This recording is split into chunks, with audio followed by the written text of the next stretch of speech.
Welcome to 630 Naperville. I'm Paige Ronchetti. I'm so happy you're here.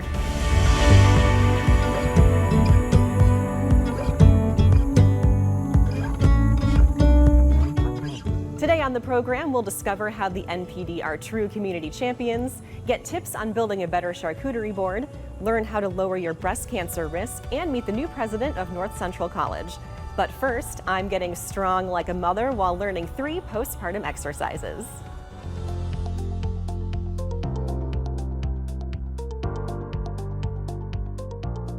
Welcome to 630 Naperville.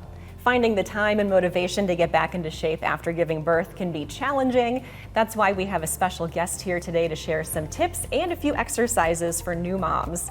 Please welcome Lauren Petticone from Fit for Moms Naperville. She's here to demonstrate how to find strength in motherhood. Lauren, it's great to have you here. I'm so excited. Thanks, it's great to be here. So can you tell me a little bit about your group and why it's so important for moms to have physical strength? Definitely. So we are both fitness and community together. So fitness at the forefront. We have classes for mom with baby, classes for mom without baby. We have prenatal classes. We have classes at night that are more of our HIIT nutrition program. We have a run club. And then we also have what we call our community side. So a big piece of motherhood is community. While mom needs to recover from birth, build back up her strength, she also needs that community aspect and know that she's not alone and all the pieces that go with motherhood, whether that be nursing and bottle feeding and whatever it is throughout the day. We have created a community where mom can come and feel like she can be herself, covered in spit up, dry shampoo. We are totally on board with it all. That sounds great. It is. We have a lot of fun in it. We have social events all the time, family events, outings. We're going to a pumpkin farm next week for a pumpkin class. Yeah, it's great. It's a very strong community of women. We're very philanthropic throughout the area. So we actually just raised for breast cancer last week. So yeah, we do lots of big community company. So yeah. Well, that's wonderful. So now that we know the why, let's talk about the how. Can you show me some moves? Definitely. All right. So with our kiddos in our classes, we have what we call stroller strides. We have stroller bar and strides 360. So all different variations, but the kiddos get to come with, they get to hang out in the stroller. It's very interactive. We have bubbles, we have songs, we have chants.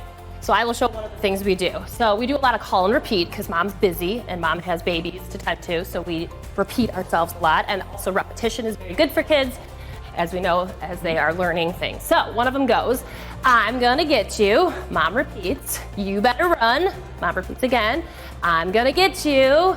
And then it says, here I come. And we run to the babies, give them big tickles. They love it, they giggle, they laugh. The older kids love it, they know it's coming, they request it. So yes, we have lots of songs like that. So that is our cardio piece. One of the big things we talk about in all of our classes is choice. We empower mom through choice. Some days mom is strong, some day mom needs rest, some days mom's there for the social piece.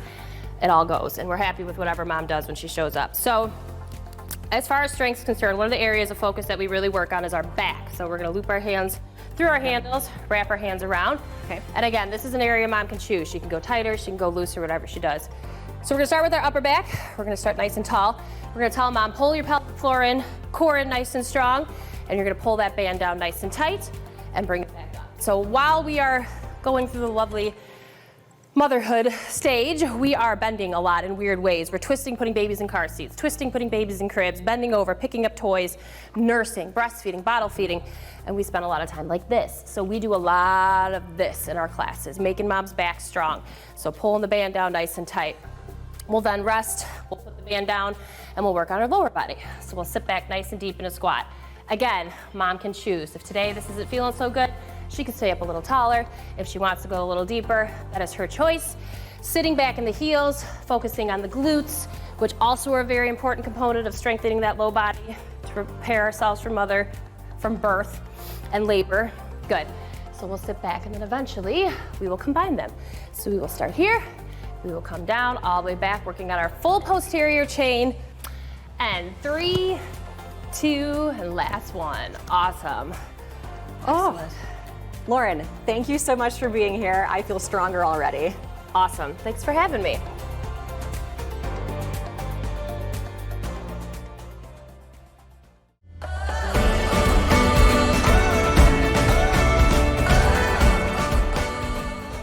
Thanks for watching 630 Naperville.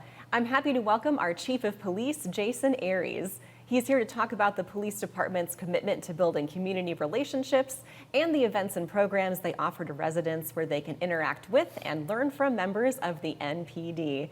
Welcome, Chief. It's so great to see you. Hey, nice to see you too, Paige. Thanks. So let's talk about this great community we have. Okay. You have said that in part, Naperville is so safe because of the great relationship between the residents and the police department.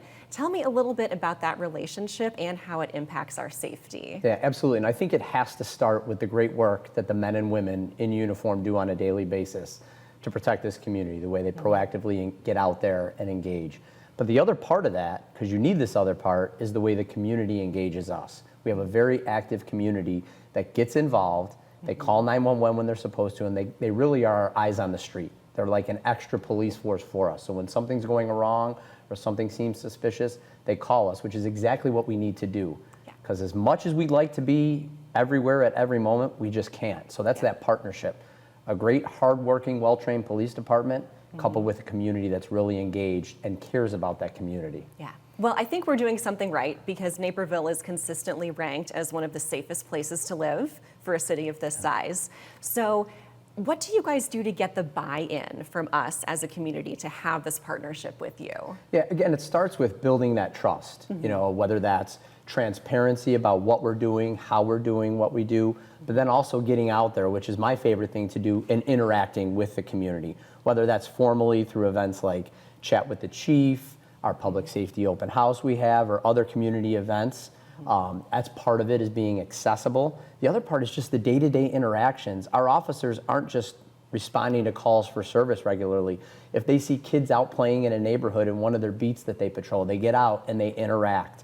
They go to the businesses, meet with business owners, and really just talk to them, and if there's a problem, they engage that. And then they follow through, because that's how trust is built, right?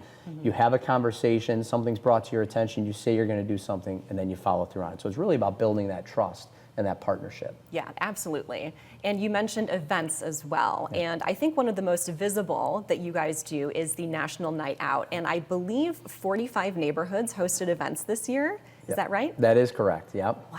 Yeah, that was a great turnout, but I think just as great as the 45 neighborhoods that hosted, the night before we do a movie night, and we had hundreds of people at the YMCA that host for us every year. So another great opportunity to get out there and just interact with people, socialize with people, and answer those questions. And they really appreciate that FaceTime with myself, the officers that are out there, and we get things as simple as, hey, I live here, I have speeding vehicles in my neighborhood, can you help me out with that? Or ask questions about how we do investigate cases, how we do our job every day. And again, that partnership is just great, and I love getting out in front of those events and interacting. Yeah. So it seems like the public gets a ton out of all this face-to-face time with you guys, but what does the department get out of these interactions? It builds that extra police force out there, the eyes and ears to help us. Like I said earlier, as much as we love to be everywhere, we just can't. So by building those relationships and really educating the community, whether that's through the community presentations we do that are free to the community, that people can reach out to us and have done for them, or it's the Citizens Police Academy where they come in and learn about every and anything that the police department does, it's really them learning about us and becoming ambassadors out for us on the street, and then engaging with their friends, and then you see how there's that ripple effect of really saying, hey, if you see something, say something, because that's what's going to keep the community safe. And in addition to all of these great events that you guys do around town, do you do things that are not face-to-face to keep people informed and keep that trust going? Oh, absolutely. Whether it's through Zoom or other types of presentations that we conduct, there's always ways to engage us. We have Facebook pages and other social media pages that we have. We have our Naper Notify system, our public safety crime map. There's a ton of tools out there. So if you can't get us face-to-face or through a Zoom meeting, if you can't make it in person, we have a ton of social media and other applications, because the biggest thing we want is transparency. So we're not going to hide anything. We want to put everything out there, and then we use that to educate as well. So if there's a crime trend going on, we hit that through a lot of different platforms, because we want a well-educated community, because then they become a well-protected community and can help take care of themselves. This has been so informative. I love hearing what you guys are doing, and it's going to be so great to see this relationship continue in the future. So thank you so much for being here today, Chief. Thank you, Paige. I really appreciate the opportunity. On the other side of the break, we'll get the do's and don'ts of building a charcuterie board. Stay with us. It doesn't get much cheddar than this. Oh yeah, I'll take one of your specials, my man. There you go, princess. We were there when you explored questionable street meat. Maybe read the reviews next time? We were there for that. And we're here for everything else. Here it's personal because we get to know you. People from Chicago pull for Chicago. We root for its teams, celebrate its successes, push through its challenges. When people call us the second city, it's misleading. We're second to none. We're hardworking, resilient, but we have a good time. When you live in Chicago, you proudly call this home. Your bank should too. We're Wintrust, built here, for here. And we've taken our place as Chicago's bank because no other bank can say the same. Welcome back to 630 Naperville. Jolie Charcuterie is in the house, sharing all the best sweet and savory nibbles to make your next meat and cheese board festive and fabulous.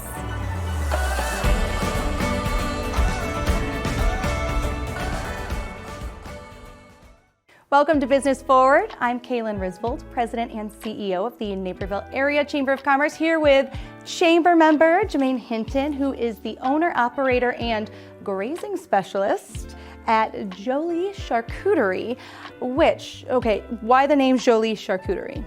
Jolie is French for pretty, and I am a proponent of pretty things. I love pretty spreads and pretty charcuterie boards. Yes, you do. So we did just create this board, and it was really fun to do it together. Is that something that you see often in the business world of people creating things like this? Absolutely. Especially during the pandemic, I did quite a few corporate activities via Zoom where we built charcuterie boards on the Zoom.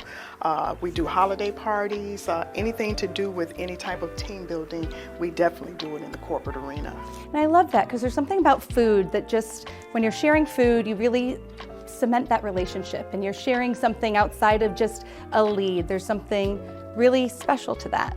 Almost as special as this board. So as we were creating it, I noticed we have 3 cheeses. So why 3? And if you can tell me some other do's and don'ts to make things as jolie as this is. Well, 3 cheeses, you always want to pick an odd number when you're working with cheeses. So depending on how big the board is, 3, 5, 7, or 9. Oh goodness. Yes, you can do with the cheeses. And it just kind of gives it a visual. It doesn't look cookie cutter. You know, when you have 2 or 4, you're like putting 2 here, 2 here. You want to make it odd. It just makes the board look better. And some of the don'ts is do not use olives or any kind of pickles unless you have a dish. Thank you. You know, I'm not a pickle person, and if they're sitting there, I feel like it touches things. But Absolutely. Absolutely. And everybody doesn't like the juice on everything. So never, ever, ever, that's a big don't. It's just pour the olives or the pickles on the board. But you can have, you know, we have, like you said, different cheeses and different meats, and you said you separate them. Yes. Why is that? You separate them so that you can fill in the gaps. You don't want the same items touching.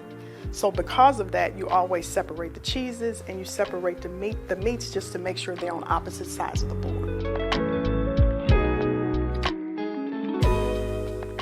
Okay, so the first thing that we're going to do is we're going to learn how to make a meat roll. So what I want you to do is I want you to take your meat, fold it in half. Okay. Fold the second one in half. Okay, put one inside of the other. Okay, not even, apart, there you go. And then I want you to roll from one end to the other. If you do that, you have created a miniature rose. Oh, beautiful. Okay, and we're gonna take that and we're gonna stick a food pick in it. Oh, gorgeous. You're gonna stick that in there.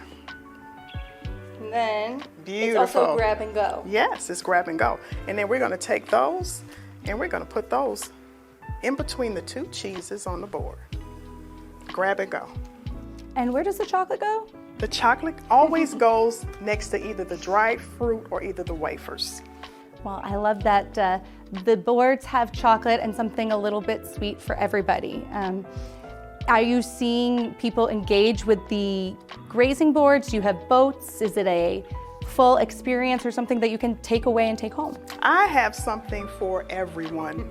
During COVID, I did some COVID-friendly items with the charcuterie boats as well as the charcuterie boxes. I also did the charcuterie kits, which I actually shipped to people with the miniature boards and all the components that go on the charcuterie board. And these were created again during the COVID pandemic because people weren't too big on, picking off of the same board. Everybody wanted something they could hold in their hand and have as an individual item. I love that. It's something individual and unique for each person, just like every board you create. So if you want to see the details of how we created this board, and you do, it's really great. We have so many amazing tips for you. Head to nctv17.org to get all of the tips. And we are going to go share some food. Yay! Thank you for joining me, and Thank you for joining us.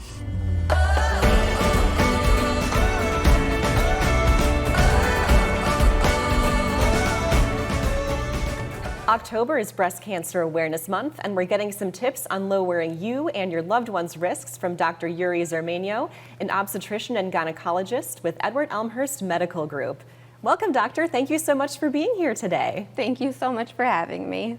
So the average risk of breast cancer is around 13%. Right. And it seems like we all know somebody who's been affected. So even if a woman doesn't have family history of breast cancer, should they still pay attention to this and be concerned? Of course. So the average risk of breast cancer in the United States, like you said, is 1 in 8. So that 13% risk is high, and everyone should be made aware of that risk and take appropriate precautions. So are mammograms the best way to detect breast cancer? Yes, they are. So an annual mammogram starting at age 40 is the best way and is the gold standard for the detection of breast cancer. So let's talk about breast self-exams, because that's something that was drilled into my head from a really young age. Yeah. Should we still be doing those? Yeah, so for average risk women, self-breast exams are no longer encouraged. Instead, we encourage breast self-awareness. So breast self-awareness is defined as a woman's awareness of the normal appearance and feel of her breasts. A woman should make note of any changes to her breasts and notify her healthcare provider. So changes to be aware of include changes to the skin, nipple discharge, rashes, any lumps, any painful area.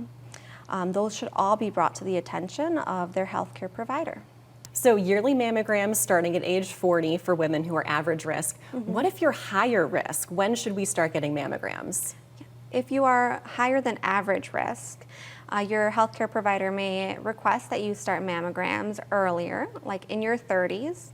And some women, it's even recommended to start MRIs of the breasts. And in terms of the frequency of this testing, if you're higher risk, would you go more than once a year, or is it annually for everyone? If you're higher risk, your healthcare provider may ask that you alternate MRIs with mammograms every 6 months. So mammograms have been around for a long time. Is there any new information out there that can help with the discovery of breast cancer? Yeah, so in fact, earlier this year, the FDA recommended that we notify patients if their breasts are dense based on their mammography. If their breasts are dense, that lowers the sensitivity of the mammogram to detect very small changes in the breast. So if your breasts are dense, it may be recommended to do additional imaging, such as an ultrasound. Perfect. That's very helpful to know. So let's talk for a moment about lifestyle choices. Are there any lifestyle choices that can lower our risk, and are there any that may increase our risk of breast cancer? Yeah, so to lower your risk of breast cancer, it's very important to maintain a healthy lifestyle, a diet low in fat, maintain a healthy BMI, and exercise regularly. Definitely limiting your alcohol and refraining from any tobacco use will decrease your risk of breast cancer. Wonderful. And my final question is about the inherited gene mutations for breast cancer. So what are some of those and who needs to be screened for them? Yeah, so there are several gene mutations that can be inherited that increase someone's risk of breast cancer. Those people may be at higher than average risk. The most well-known are the BRCA, but there are so many others, such as the ATM gene mutation, P10, P53, so several others. If an individual has a family history of an individual with breast cancer diagnosed before age 50, or any male in the family with breast cancer, multiple individuals on the same side of the family with breast cancer, those people should consider seeing a genetic counselor for testing. And when you say family member, do you mean parents, grandparents? Who falls under that category? For the most part, it's first and second degree relatives. Okay, wonderful. Well, thank you so much for being here today and sharing all of this helpful information. And it was so great to meet you. Thank you. It was great to meet you as well. On the other side of the break, Liz Spencer sits down with the first woman president in the history of North Central College. See you back at 630 Naperville after a few short messages. He took his victims at night, and they were never heard from again. We were there when true crime podcasts spiked your anxiety. Maybe try binging something less intense next time. We were there for that. And we're here for everything else. Here it's personal, because we get to know you.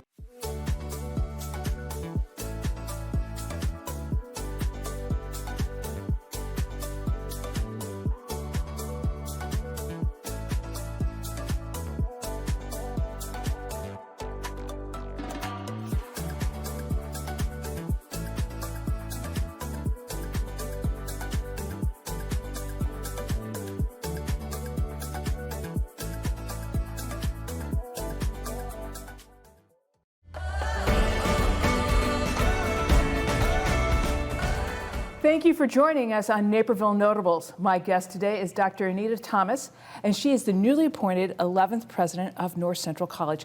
Welcome. Thank you so much for having me. It's lovely to see you. Tell me a little bit about yourself and how you found your way to Naperville. Oh, that's a great question. So I'm originally from Louisville, Kentucky, and came to the Chicagoland area when I went to Northwestern for undergraduate education. Stayed, got my graduate degrees at Loyola, and then started in academia, working at several institutions in the Chicagoland. Right before I came here, I was serving as the executive vice president provost at St. Catherine University in St. Paul, Minnesota. This opportunity opened up. It was a great opportunity to come at a fantastic institution and a wonderful location. The opportunity really just to come home to Chicago. That's awesome. Well, we're so excited to have you and welcome you to the community. North Central College is such a valued institution and member of our community, so we're super excited. So we kind of like to dive in and ask a couple different questions. Yes. So in this Naperville Notables, so tell me, what are your 3 favorite books and why? So I don't know that they're my favorite books, but the 3 books that I'm excited about and sharing with other people now. I'm going to start with The 4 Pivots, which is a book by Sean Jenwright. Okay. It's one of my professional category recommendations. Okay, good. We need those, yeah. Yeah, he's a sociologist who actually does a lot of work with youth and youth empowerment. Okay. The book really was written at the tail end of COVID, really around how we need to empower ourselves for inspiring hope in others and really thinking in a different way about healing as we do social justice work. So it speaks to me in a lot of ways. Excellent. The second book I'm recommending now is one that Brene Brown put out in her podcast. It's called Burnout, The Secrets to Unlocking Stress by 2 sisters, Emily and Amelia Nagoski. It's really great. They talk a lot about stress and our emotions and coping. It's written for women, so it's got that bent to it, but it's really good. I like to read novels at night. Good. So. I was going to say, those other two are really good, but I was going to ask, do you have a fun one? I have a fun one. So Sarah Goodman Confino is a new author. So I'm reading one now, but I think her first book is She's Up to No Good. It's a parallel story of an older woman, a grandmother and her granddaughter, and you get the grandmother story and trajectory, and it matches up to the granddaughter story. Lots of mystery, thrilling. So those would be the 3 that I'm recommending now. That's awesome. And I like the way you say recommending now, because we read a lot, and then we get books we recommend, and it's just a constant cycle of reading. So Yes. it goes in and out of favorites. So one of my other favorite questions that you chose was, what advice would you give yourself? And I think that's always, when we look back, I think that's important. So, and I'm curious of how old were you and why? So I'm 56 now. Oh, I had a summer birthday, I'm older. The thing that I've been thinking about in terms of advice for myself, especially in this transition period, I have twins that launched to college, shifting jobs, assuming the presidency. Sure. So I'm trying to get myself to be reflective of everything that's happening. Life is busy, this role is busy, so I'm forcing myself to sort of at night go, wait, stop, what did you learn about yourself? What did you learn about other people? What are you learning that's going to help the job? But just reflecting and then encouraging myself to sit in the space. That's awesome. It's easy to be in the hectic flow, and I want to enjoy every minute of this. I think that's awesome, and some people do that by just sitting. Do you journal for that, or I do a lot of journaling. Yeah, I get a lot of journals for gifts. Right. Because I do a lot of it. Right. Well, and I think that's important, because I think you want to write that down and be able to reflect back. Yes. Yes. Yes. So I think that's a great idea. So this was another favorite question. What song sums up your life and why? I love Beyonce. Okay. Period. But there's not a song that I think sums up my life. But the song I think that resonates with me, and one that I've been listening to a lot now, is called Oceans by Hillsong. It's a Christian song, but it really talks a lot about being in the moment and having faith in new challenges. And there's some lyrics about walking on the water, not quite knowing where you're going, but sort of being centered in the journey. And I've been listening to it a lot. Sensing a theme here. Yes, there's a lot of themes around reflection and mindfulness, and sort of really enjoying the time that I have. Right. Well, and being aware that you're in this transition period, and just wanting to capture it. Yes, I think absolutely. that's awesome. So as you're in this period of time and you're starting your first year at North Central, what are you looking forward to? Well, I would have said the students coming and probably interacting with the students is really still what I'm looking forward to the most. They are energetic, they are hopeful, they are excited about their lives. I think they're ready to help to change the world. I'm looking forward to working with this generation on helping them to address whatever challenges they think they're going to face.